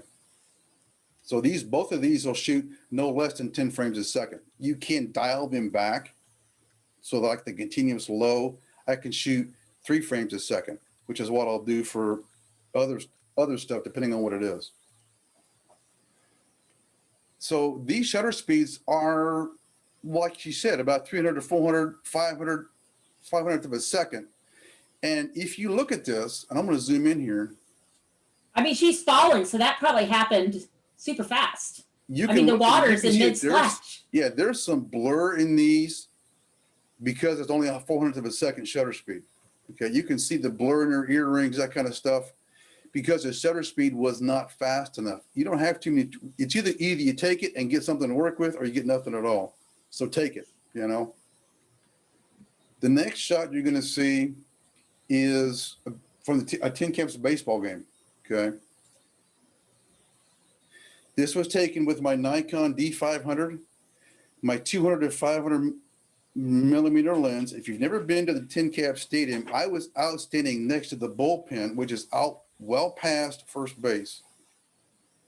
And one of the unicorn photos of baseball is a broken bat photo. This is my second to 4 I've had. And again, timing is everything. This is a D500, 500 millimeter, 1/6,400th of a second at f6.3. So if you went slower than that, you would get blur. The frame before this, the bat was not broken. The frame after this, the bat came back together and you couldn't tell it was broken. This is the only photo that shows that bat is now cracked. Okay. And I cropped this in. This was cropped in pretty tight. This was a picture I took trying out the camera equipment. This is just after I bought the lens. And you always go out and familiarize yourself with how the equipment works, new equipment wise. Get comfortable with how it reacts, how it does certain things, the quality of the photos you get. Always go through and verify how your equipment works before you need it for something critical, okay? So timing is everything. You do not time this photo. This was shot over a burst of about four shots, and it just happened to catch it at this particular point in time. That is basically luck, is what that amounts to. Here's a quick question for you, Jerry, that maybe other people are thinking too. Like you're talking about shooting in burst mode, which I don't use that much on my camera. I had to just go look up what my burst rate was on my camera. I was Googling that on another screen while you're talking. When you shoot an event, how many images do you have to go through? That sounds like a lot. It depends on the event. I will shoot. I would not expect to go home with less than 3,000 photos. Good heavens. When I was shooting the bed race for the festival last year, it was close to 3,000 to 4,000 photos. 2,000 is light because so much stuff happens over the course of time. It's difficult to get a good shot, and you're going to have some keepers. You're going to have a lot of stuff that you throw away. But I'll shoot a lot of photos because, and I'll run 2 cards. My cameras all use 2 cards, and I have filled cards before, you know. 264 gig cards is not out of the question. I shoot both of my cameras with 264 gig cards. And the festival, like the bed race, I shot easily 2,000 to 3,000 photos that one day. For roller derby, it's not uncommon to shoot 4,000 photos. Don't be bashful. It's better to take more and have what you need than miss something. And why is it a little bit more with roller derby? Is it just like something with the way the sport is? It is. That's part of it. And they actually request crowd photos. So I'll do crowd photos. I'll do miscellaneous stuff. I'll do vendor pictures because they want to use those in their marketing for the team. And again, that stuff you want to do as well. I'll take sideline pictures of the girls, stuff like that. But basically it's because there's a lot of stuff going on. Since you're doing offense and defense simultaneously, you have twice as many opportunities to take pictures because you've got stuff happening 2 different places at the same time. So it is a challenge, unfortunately. So you mentioned the panning and panning Right. option. Yeah. I got a couple of things I'm going to show you here. Okay. This was, if you're familiar with the Dragon Boat race, let's go back to the upper left-hand corner. This is a Nikon D7100, my very first, okay? 140 millimeter. This is what they call the kit lens. It's an 18 to 140 zoom. And it's shot at 1/20th of a second at f/36, which means it was top down all the way to get that shutter speed to come up. So the question I would have at this point is, how do you know you've got a good blurred motion photo? When you pan, you follow the action of the main body. So you're following these dragon boats. If you look at this, the detail of these is not blurred. The guy's glasses aren't blurred, but all the hand motion, the head motion, everything is blurred because you have to pan along with them. This was using a tripod, okay? Because of the 1/20th of a second shutter speed. You don't want any up and down movement with this, okay? So I put this on a tripod. I shot this from the edge of the river as they were coming by, and I shot about 4 of these before I got one that was literally in sync with the movement of the boat, okay? And you can tell because of the edges. That's something you look for, is the edges. If they move their head, you're out of luck. You know, these ladies back here, you got no clue who they are, but these guys kept their head pretty stable for that 1/20th of a second. So you can see who they are. Okay. Those ladies in the back were really going for it. And Yeah. they were farther out and the boat speed was a tad different. Yeah. So you can see that it's a little bit different blur around here, but this is the team I focused on to get that kind of shot. The water is all blurred out because they're going pretty quick. Now, it's not a requirement that you use a tripod for panning photos, okay? This photo here was shot handheld. This is at Hoosier Park's racetrack. They're harness racing, okay? And if you look at the corner, you can't see it very well. This was taken with my Nikon D500 again, my 70-200 or 24-70 zoom, I think it was. Yeah, most likely. I forget. 70 millimeter focal length, 1/60th of a second at f11. So the question is now, how do you know you've got a good motion blur photo? If you look at the stripes on the guy's pants, the guy's helmet, the reins, the horse's body position, stuff like that, these move very, very little, which means I was able to pace this horse in harness pretty accurately. This was handheld at 1/60th of a second, but you look at the background, it's way out of focus. You can't hardly see the horse's feet, and if you can tell, all 4 feet are off the ground here. This is something you shoot for when you shoot horses. You want all 4 hooves off the ground if you can get them. But this was handheld, so you can do it. It just takes a little bit of practice. It's very much a smooth turn from the waist kind of process that you do. And I don't shoot these in continuous high. I will flip down to single shot mode for this and pan and practice and take a shot, because the shutter speed is so slow, it doesn't do you much good to shoot in continuous high, because you may get another shot that you don't intend to get at the end of this one. So I would put it in single shot mode, and I would set this up in advance. I knew before I took this, I wanted to take a blurred action photo of a horse and rider combination. So I made the changes to get that particular photo the way I wanted it. Okay.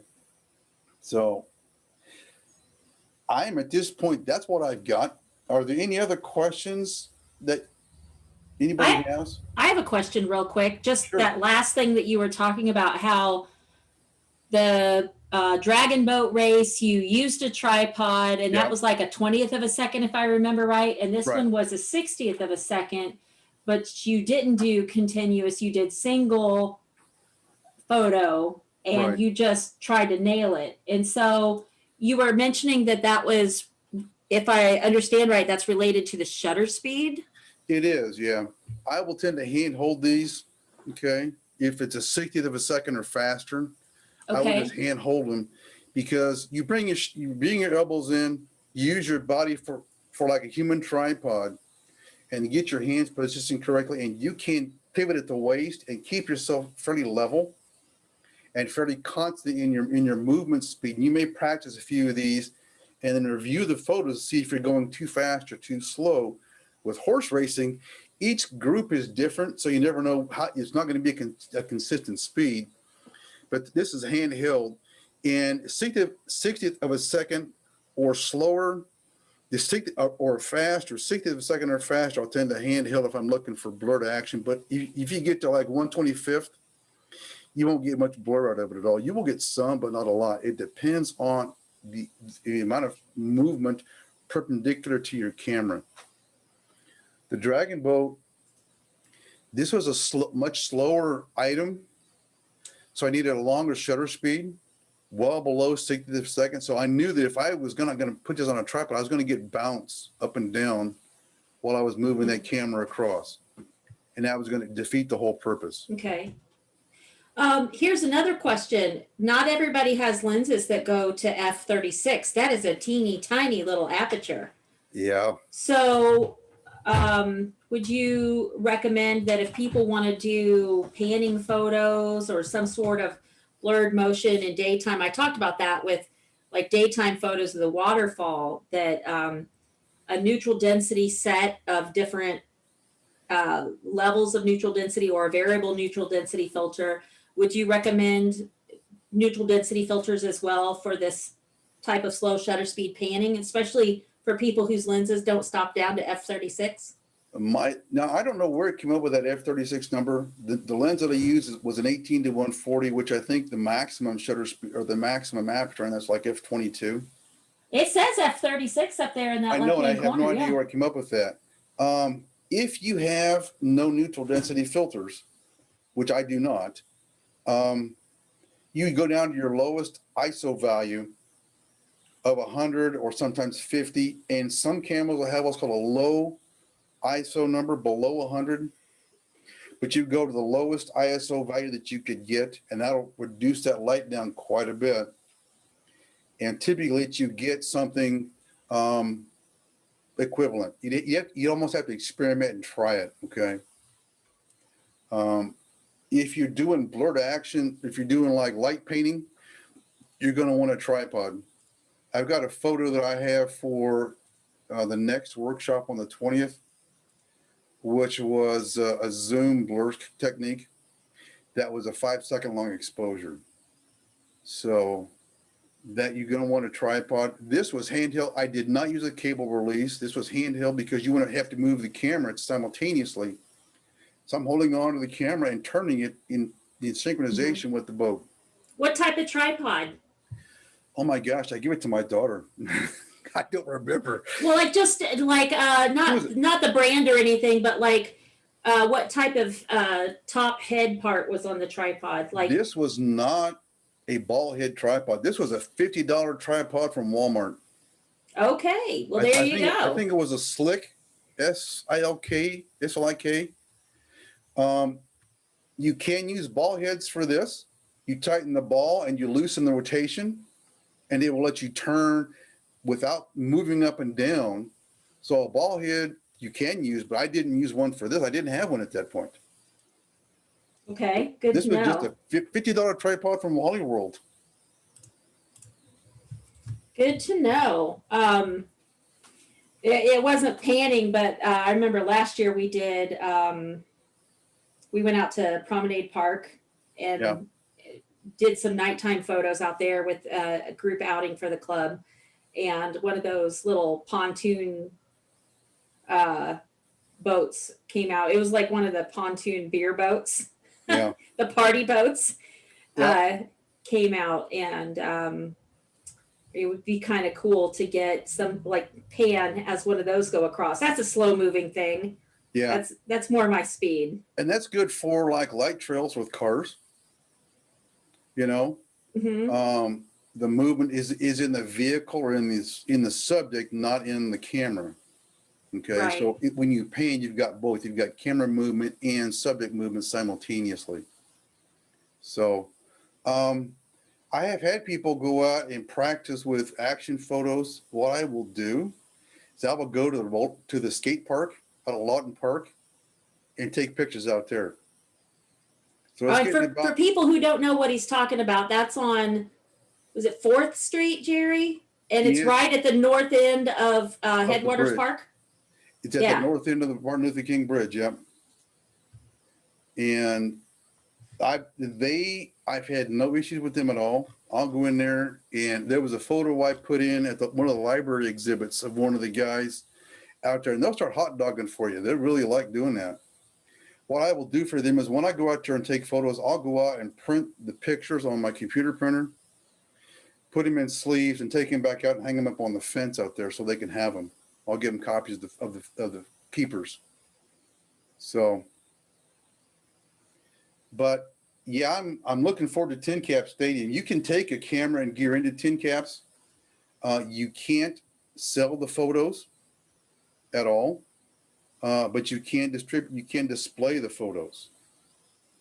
My agreement with Hoosier Park was when I do photos for them, my contract with them specifically said that they can't sell my photos without my permission, and I will not sell the photos without their permission either. but I can't display them and use them, and they can't distribute them to the jockeys and the teams if they want as well. And they can use them if they want, but they just can't sell them. So, any other questions? I mean, Avery, if you want to go out and do photos at the skate park, I got no problem with that at all. I've gone out there with Charmaline, Gunnar Warden. I've gone out there with I think it was Sarah Pringle. Maybe it went out there, and I went out there and did some skate park photos. And they really appreciate getting some photos back if you do that, you know. But yeah, find out what kind of camera you got, find out what kind of lenses you got, and whenever you're ready, let me know, and we'll work something out and get you out there, and we'll get you used to using your camera in manual mode first. Manual mode. Ooh. Yeah. Okay, Jerry, that was fantastic. Thank you so much. That was really, really informative. So I just wanted to jump in there toward the end because I know Jerry has a hard limit time-wise, and we're trying to be mindful of everybody's time. This one, it went longer than I thought, but there's so much information to talk about. I just wanted to go back through some of the different techniques that we talked about tonight and just ask everybody, out of everything that we talked about tonight, showing motion, freezing motion, or action, is there any particular technique that really caught your interest that you want to try? Maybe something you haven't done before that looked really interesting that you want to try. For me, it's the intentional camera movement, like this scary horror story looking picture. I don't know about that one. That's a little nightmarish, but I just thought some of these were really cool. And so I really want to try that, especially with people in it, and see how it turns out. So anybody else? Something you want to try with motion or action?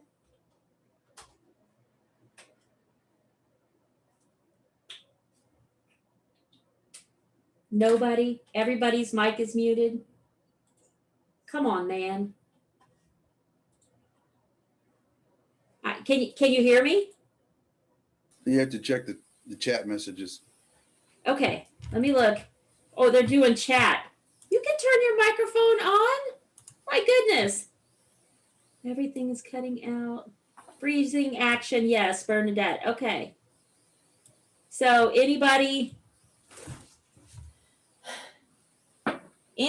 else? Yeah, oh, Sarah has mentioned something. I ran out of room on my screen to put the chat up. So anybody else have any kind of technique out of everything that we learned tonight that you want to try? You can type it, you can say it.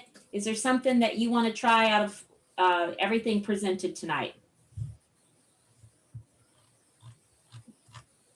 Or have you tried any of these and you want to tell us about it or share something?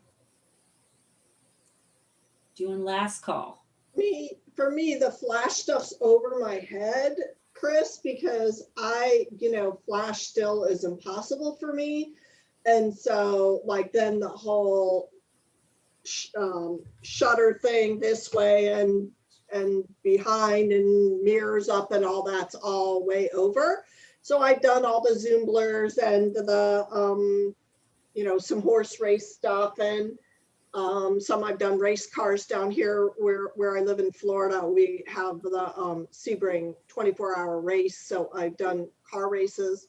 Mm-hmm. So I'm hoping that we can do something with the flash at some point when it's safer to be together. So yeah, so even on camera flash, you can do second curtain sync and do a slow shutter speed and let that flash go off the end. I don't know how to do any of that. My camera doesn't have an on flash. I've got the remote thing. I don't think it works with this camera. So what kind of flash do you have? I have the high-end Canon flash. Okay, so like a 580 or a 600? Yeah, exactly. It has this function, Brenda.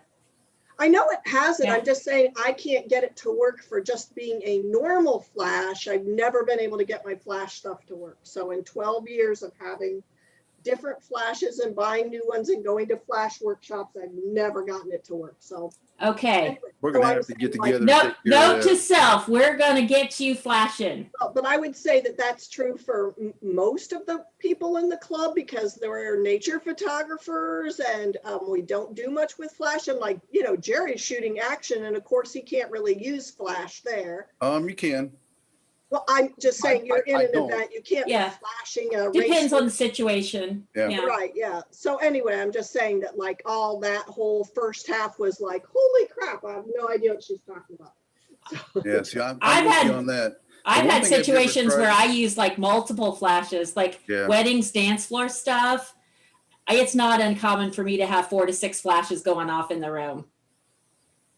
But you know, half of the club are Yeah, I major totally get you. photographers. We Right. don't do indoor people things and, you know, so all of that. I couldn't recognize a bird if my life depended on it. Right, yeah, it's the whole other, yeah, you're going, it's hard to track a bird and we're going like, what? The hands Flash blurred. what? So- The one thing I'm going to try on this, I've got some new equipment coming as of yesterday. I'm going to start trying out that rear curtain sync. I've never tried it because I've never had a need to. I typically don't do that kind of blur stop action stuff, but I've heard about it. I've never tried it. So once the new gear gets here, which should be sometime next week, we're going to try out the rear curtain sync feature and see how that works. It depends on the camera. I wonder if we couldn't get us a dancer and go downtown so we can be outdoors and be spaced and be safer, you know, if we want to get together. But find us a dancer to do something downtown, like one of those big railroad overpasses or out at, I love Promenade Park anyway, but Promenade, however you say it. But it would be cool to find us a dancer and it would be really fun to do martial arts. Whoa.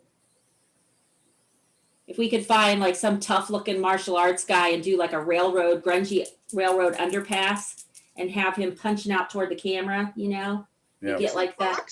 There's a boxing training center downtown too. Okay. I was getting my nails done in Fort Wayne and the woman was like a nationally ranked boxer. And she's just a tiny little thing, you know, and she had these long nails. Hey, folks, I got to go. Hate to interrupt, but I got to go. Jerry's got to go. Okay, thank you so much, Jerry. Not a problem. Good night. See you guys later. So yeah, we'll have to look up some of that, Brenda. That's a really good suggestion. And I bet some of those people would love to have photos of themselves doing their thing. Yep, exactly. And that'll all be great photos for our action category coming up. Yeah, absolutely. So anybody who is wanting to shoot any of that stuff, I have Godox system lights. Bernadette, thank you. Bernadette headed off. I have Godox lights, but I'm teaching a lighting workshop in the middle of May. And so I'm going to pick up, I have Canon still because I used Godox when I had Canon and now I have Fuji. So I still have my Godox transmitters for Canon and I'm going to pick up at least one transmitter for Nikon and one for Sony. So I'll have a full set of at least one or two transmitters for all 4 major camera brands.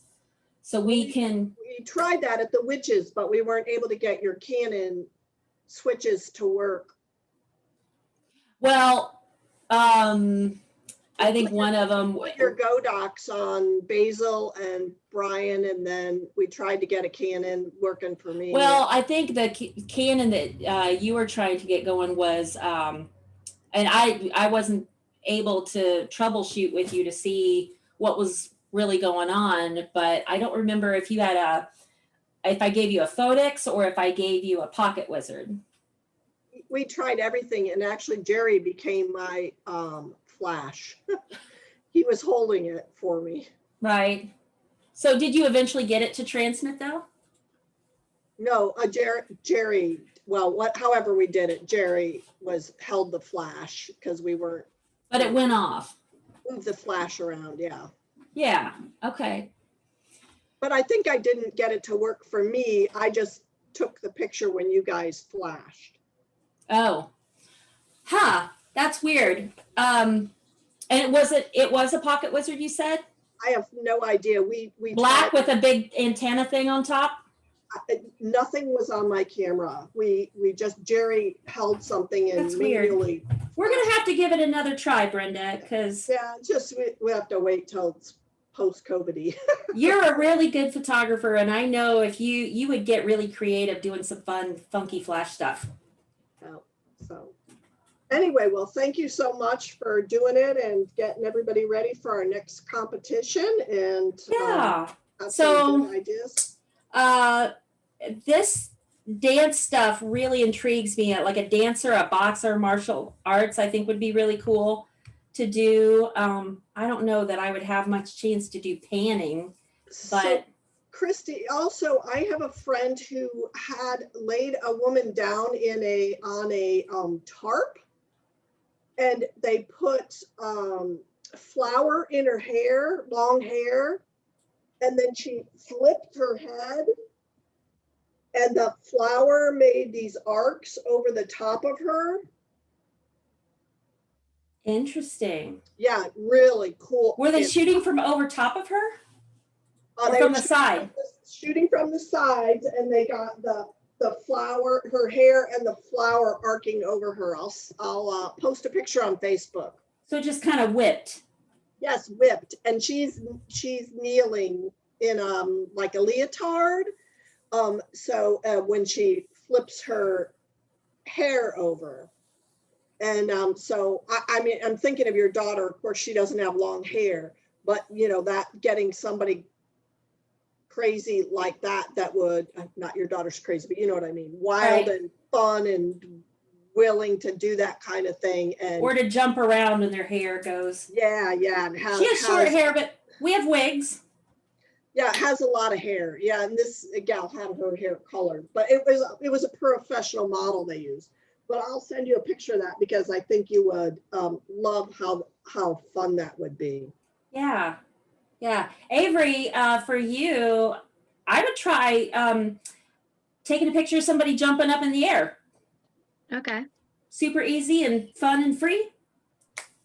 I get really tired of doing the stereotypical wedding pose where they have the whole wedding party jump up in the air and they're like, yippee. It looks like it's like, oh, everybody's having a great time, but it's so posed. I have to count. And I'm like, okay, everybody, we're going to say 1, 2, 3, jump. And you're going to jump when I say jump. 1, 2, 3, jump. And there's always somebody with like, but sometimes that's funny. But yeah, or if you have any friends who have a trampoline, Our neighbor has one. there you go. You could try getting them jumping up in the air and have them like do different things with their hands. I have this really cool picture I took of my neighbor where she's like flipping her hair and it's down and it's like all pushed out on the side. Hair is pushed out on the side. Okay. Yeah, it's like flipped out. It's really pretty. Cool. Yeah, that's probably a great way for you to practice how fast of a shutter speed you need for somebody jumping up or action. Or do you have any brothers or sisters? I have a little brother, How old's the little brother? 8. You might want to practice getting pictures of him zooming around the backyard. Practice getting pictures of somebody running and see like how fast do you have to have a shutter speed to get him clear, nice and sharp. Okay. Yeah. And little brothers love to run in the backyard, right?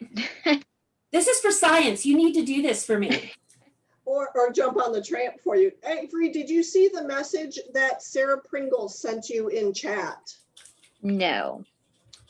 So she was a yearbook photographer in high school and she loved it. And she would recommend starting out with a sport you understand.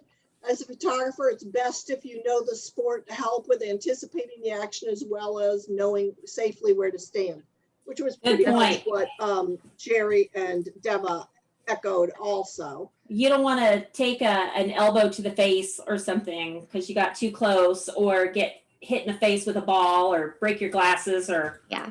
Okay, so I have a question.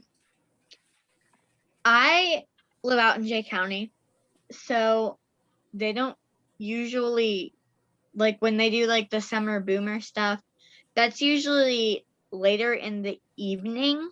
what's summer boomer? What is that? Like the summer sports boomer is just like the League? Like Yeah. league game? Okay. yeah. What kind of sports? Is it a sport that has like a lot of lights shining down? Well, I don't they really only do like volleyball and baseball and softball. And if you're gonna do soccer, they don't really do that here in Portland. Okay. But they do volleyball and baseball at Yeah. night? They don't do the volleyball later at night. So, but baseball they'll do at But night? baseball, yeah, their games usually don't start till 5 or 6. Well, but in the summertime, the sun doesn't go down till like later. Yeah. It doesn't get dark till later. So Yeah. you might still be able to stop action with the lenses you have, but you might be uncomfortable with how high up your ISO has to go to get the Okay. picture to be bright enough. Because think about it, if you've probably got consumer style lenses that change. When it's wide, it's like 3.5, and when you zoom Okay. in, it's like 5.6, right? So maybe you Yeah. want to set it for 5.6 and leave it so it doesn't change back and forth, right? Okay. And then your ISO, you might have to raise that up to make it more sensitive to get a bright enough picture. Okay. Because like 1/300th of a second and f/5.6, as you're starting to get into the evening and you're not using flash, hopefully they've got like big spotlight things that are shining down on the baseball field. And maybe where somebody's at home plate might be brighter than it is further out. Yeah. Yeah. So you might have to crank up the ISO, but you know what? Go sometime when you don't care. You're like, I don't even know these people playing. I don't care if the pictures turn out. We're just going to see what happens. Well, my neighbors, they play baseball and softball, so I go watch their games, and Then at least you would know. You could try it. And, Yeah. if the pictures don't turn out, then try again. my dad, first when I did swim, our season just ended like 2 weeks ago. He brought my camera to my meet, and I do backstroke, so like it was really hard to get me where my hand wasn't right here at my face. Mm. And some of the pictures he took, I don't really think that'd be very easy. The way he had it is I think swimming would be hard because it's Was hard really to show a lot of the person. A lot of your body is down in the water. And then just like here is showing for the most part. And yeah. your arms moving back. Yeah. Right. So, but your dad's into photography. That's kind of how Yeah. you get into stuff. So he knows some stuff. Yeah. Yeah, I bet swimming would be hard. Maybe was he shooting like from the side, and so he sees your arms doing this? Yeah, but he was up in the bleachers. He was pretty far away. Yeah, maybe take a look at what lenses you have, and you know how to tell. It's called focal length, so you can tell how long your zoom is. It'll say this many to this many millimeters. And it might be printed on the side of the lens, and it might be on the front part where the glass is. And it might say on there around the circle, around the ring. Okay. So take a look and see. A lot of people, when they shoot sports in decent light, They might go up to like 200 or 300 for the millimeters for a big long lens. But even like a lot of consumer lenses, there's like a 135. Sometimes people have it 18 to 135 or 28 to 135, something like that. It's like, it's kind of like an everything lens. Okay. So see what you've got. But if you've got one that goes to 200 or 300, that's pretty good. You just need to get in there and use it. So, and if you don't, you can find some bargains. We picked up a 75, well, this, you'll love this. My daughter's like 21 now, but she started learning photography when she was 6. And we got her this used lens that was a 75 millimeter to 300 millimeter. And when she would zoom it, it would go and go way out. The end of it would stick out. And she was so excited to take pictures of the zebras at the zoo. She called it her Zoom of Doom. She's like, oh, I can get right in there. That's the Zoom of Doom. I don't know why she called it Zoom of Doom, but she was very excited that she had the ability to really get in there very far. And it was $75. We found it on eBay. So it was gently used. So nothing at all wrong with finding used equipment.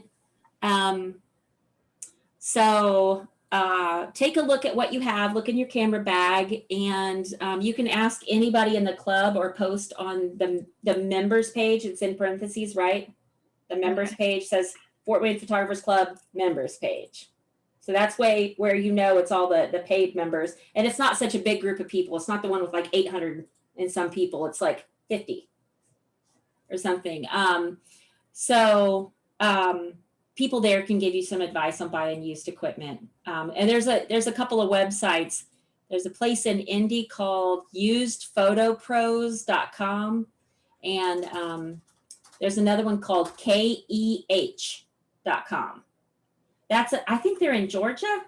They're really good. They